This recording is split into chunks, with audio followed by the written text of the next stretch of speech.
Dal volume di Ferruccio Pinotti, Giancarlo Capaldo, La ragazza che sapeva troppo. Roma, zona Campo dei Fiori.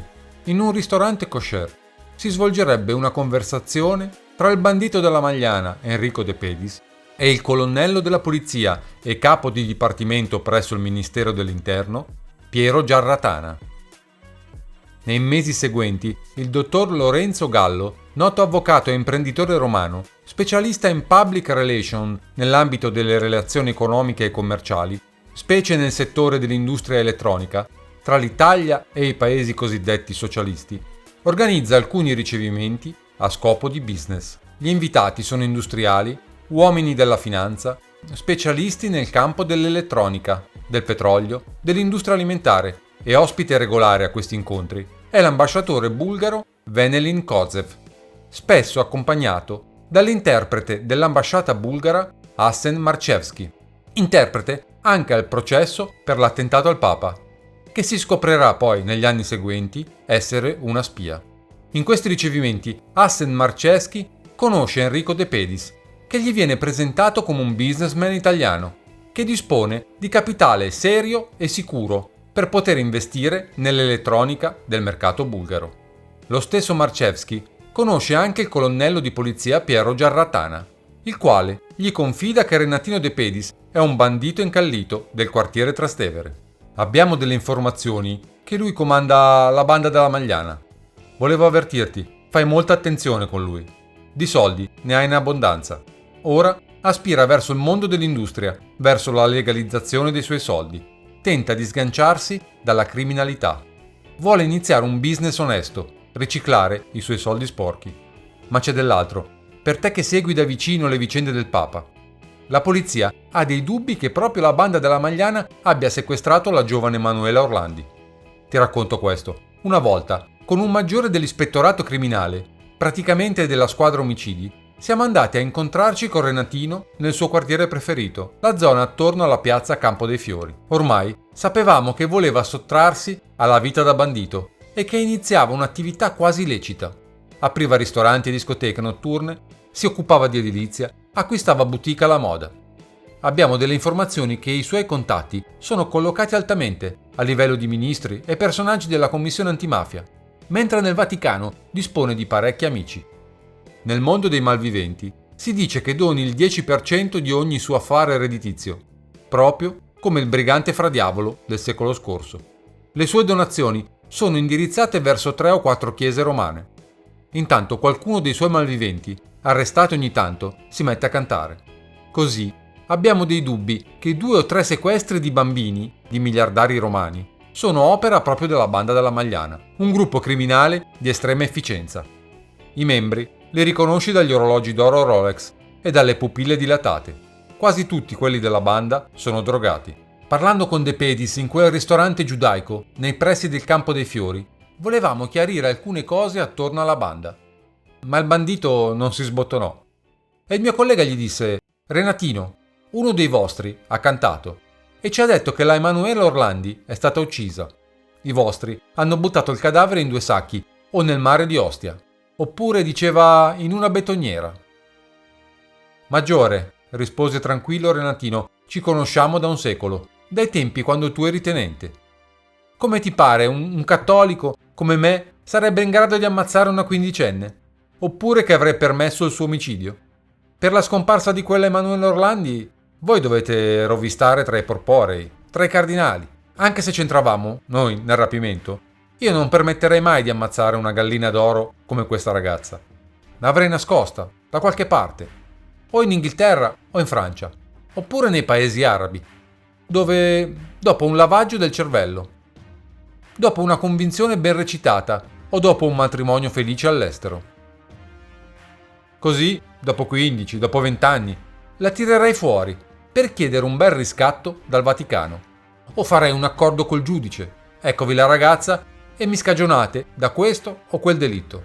Ecco come si agisce con una rapita di simile categoria, per di più cittadina vaticana. E per mascherare la cosa, Sai come avrei agito? Avrei buttato in mare o nella betoniera, come dici tu, 2 sacchi, davanti ai miei uomini, per camuffamento. Mentre nei sacchi metto immondizie dei cassettoni del quartiere e qualche mattone. Ecco come si fa per nascondere le tracce. Naturalmente sono solo mie fantasie. A proposito di Emanuele Orlandi, cercate tra i cardinali e non tra di noi. Marcheschi a questo punto chiese a Giarratana come mai avrebbero buttato un cadavere dentro la betoniera. Ormai abbiamo avuto casi del genere di occultamento di cadavere, amico mio. Immagini quel grosso camion con la betoniera che gira e gira e gira. Nel calcestruzzo c'è anche la ghiaia, il pietrame. Girando tra questa massa, il cadavere viene macinato finemente. Non restano né ossa, né denti, niente. Basta far girare più a lungo possibile il camion per le vie di Roma. Poi tutto finisce nei basamenti di qualche palazzo. Niente cadavere, niente delitto.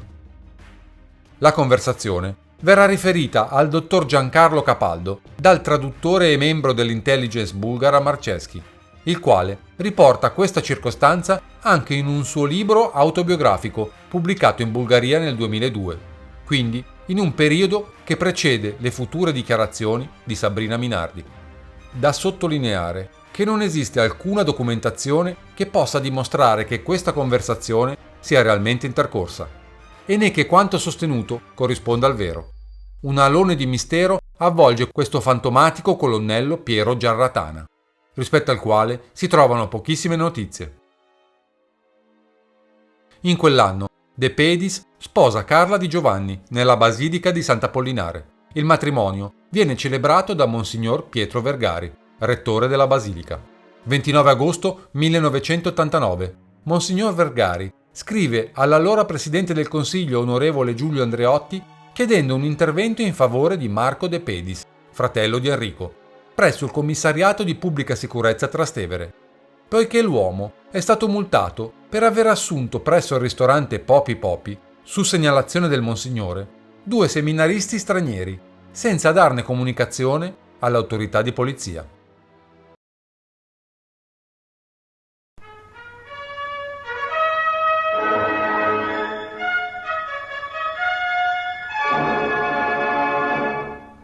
Una notte storica per i berlinesi e per il mondo intero. 50.000 persone hanno varcato il muro da est verso ovest, accolti dall'abbraccio fraterno di una città in festa. E le autorità della Germania comunista hanno cominciato oggi a demolire il muro. Un fiume di folla in festa passa. I berlinesi dell'ovest applaudono. Tanti giovani, giovanissimi in festa che dell'Occidente, della libertà, sapevano solo quello che avevano raccontato i loro genitori. Guardate questo fiume di folla che passa sotto gli occhi dei Vopos, la famigerata polizia del popolo che tante volte ha sparato per impedire l'attraversamento del muro.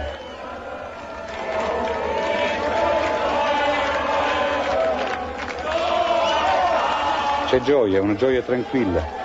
Tanta gente stanotte è andata a fare festa a Berlino Ovest e poi questa mattina è tornata al lavoro. Libertà, libertà stanno scandendo. Non posso credere che veramente posso passare, sento che sto per svenire, sta dicendo questa donna. È l'ora che aspettavo da 28 anni, è meraviglioso. La porta di Brandeburgo. Eccolo, il monumento al disprezzo del bene più grande che l'uomo possa avere, la libertà, preso d'assalto dalla parte occidentale. Ed ecco i primi colpi di picconi. Sollevano solo polvere per ora. Ma il muro, questa visione kafkiana e concreta di quella che una volta era la cortina di ferro, da questa notte non esiste più. 2 febbraio 1990. Enrico De Pedis viene ucciso in via del Pellegrino. Secondo la ricostruzione, De Pedis è disarmato. Si è recato a un incontro di affari che in realtà è una trappola. A Roma, in pieno centro, è stato ucciso un uomo considerato il capo della cosiddetta banda della Magliana. L'uomo Enrico De Pedis, 36 anni, era a bordo di uno scooter quando è stato raggiunto da 2 motociclisti che gli hanno sparato contro numerosi colpi di pistola.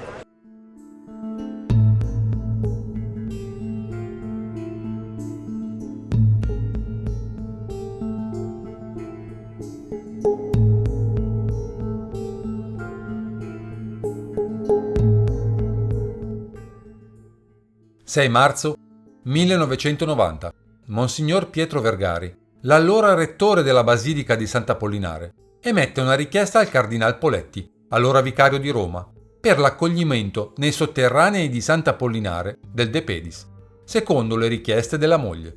La lettera dice: si attesta che il signor Enrico De Pedis, nato in Roma, Trastevere, il 15/5/1954 e deceduto in Roma il 2 febbraio 90, è stato un gran benefattore dei poveri che frequentano la basilica ed ha aiutato concretamente in tante iniziative di bene che sono state patrocinate in questi ultimi tempi, sia di carattere religioso che sociale. Ha dato particolari contributi per aiutare i giovani, interessandosi in particolare per la loro formazione cristiana e umana. 6 febbraio 1990. I funerali di Enrico De Pedis vengono officiati nella Basilica di San Lorenzo, in Lucina, da Monsignor Pietro Vergari, rettore della Basilica di Sant'Apollinare. Nella basilica, insieme a Sergione De Tomasi, sono presenti, tra gli altri, Salvatore Sibio, detto Tartaruga, Raffaele Pernasetti, Palletta, Angelo Cassani, Ciletto, e Maurizio Lattarulo, Provolino. La salma di Enrico De Pedis, proveniente dall'Istituto di Medicina Legale, viene trasportata e tumulata nel cimitero comunale e monumentale del Verano, nell'oculo di proprietà del suocero. 2 marzo 1990. Un ex ufficiale del KGB al servizio degli inglesi, Viktor Sheimov, dichiara al Washington Post che nel 1979 il Cremlino aveva chiesto al capo del KGB in Polonia informazioni da usare per assassinare Papa Giovanni Paolo II. Prima del viaggio del Papa era giunto a Varsavia un cablogramma cifrato di Yuri Andropov che chiedeva al KGB di procurarsi tutte le informazioni possibili sul come avvicinarsi al pontefice durante il viaggio in Polonia. 6 marzo 1990. Monsignor Pietro Vergari indirizza una lettera al cardinale vicario di Roma, Ugo Poletti. Eminenza reverendissima, per desiderio della famiglia De Pedis, oso chiedere a codesto vicariato di Roma il nulla osta perché il loro congiunto Enrico De Pedis possa essere tumulato in una delle camere mortuarie site nei sotterranei della Basilica di Sant'Apollinare. Il lavoro di sepoltura sarà fatto da artigiani e operai specializzati in questo settore, che già hanno lavorato per la tumulazione degli ultimi sommi pontefici in Vaticano. Sarà questa un'occasione per risanare uno degli ambienti dei sotterranei, già luogo di sepoltura dei parrocchiani di Sant'Apollinare, da moltissimi anni lasciati in completo abbandono. Il defunto è stato generoso nell'aiutare i poveri che frequentano la basilica, i sacerdoti e i seminaristi, e in suo suffragio la famiglia continuerà a esercitare opere di bene, soprattutto contribuendo alla realizzazione di opere diocesane. Enrico De Pedis è nato in Roma, Trastevere, il 15/5/1954. 10 marzo 1990. In contrasto con il canone 1242 del Codice di diritto canonico, che sancisce non si seppelliscono cadaveri nelle chiese, eccetto che si tratti di seppellire il romano pontefice, oppure nella propria chiesa i cardinali o i vescovi diocesani anche emeriti. Con nota 283 del Vicariato di Roma, il cardinale Ugo Poletti concede il nulla osta per la tumulazione della salma di Enrico De Pedis in una camera mortuaria nei sotterranei della Basilica di Sant'Apollinare. 23 marzo 1990. Nel 2012 si scoprirà che in questa data il Comune di Roma ha autorizzato la traslazione della salma di Enrico De Pedis dal Verano alla Basilica di Sant'Apollinare. 17 gennaio 1991. Il cardinale Ugo Poletti si dimette da vicario di Roma per sopraggiunti limiti di età, limite superato già da 2 anni.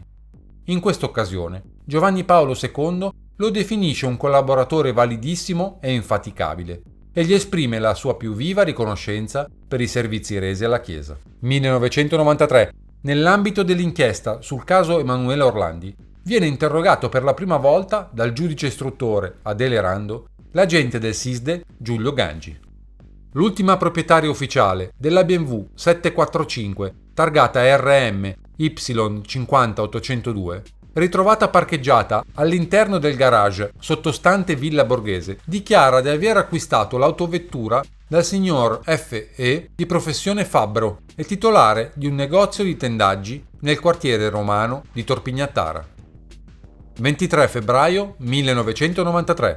A seguito del deposito dell'ordinanza di rinvio a giudizio di Flavio Carboni, Giulio Lena e Paolo Inlica per il reato di ricettazione della borsa di Roberto Calvi, si svolge la prima udienza presso il Tribunale di Roma. Carboni, Lena e Inlica vengono tutti condannati. I condannati non andranno dietro le sbarre, grazie a un condono. Un mese dopo, il 23 marzo 93, la seconda sezione della Corte d'Appello di Roma annullerà, per un vizio procedurale, la sentenza. La Corte d'Appello accoglie il principio secondo il quale il processo avrebbe dovuto celebrarsi secondo le nuove norme del Codice di procedura penale, in vigore dall'ottobre 89, e non con il rito previsto dal Codice Rocco. Il secondo processo si conclude con la condanna di Carboni e l'assoluzione di Monsignor Inlica.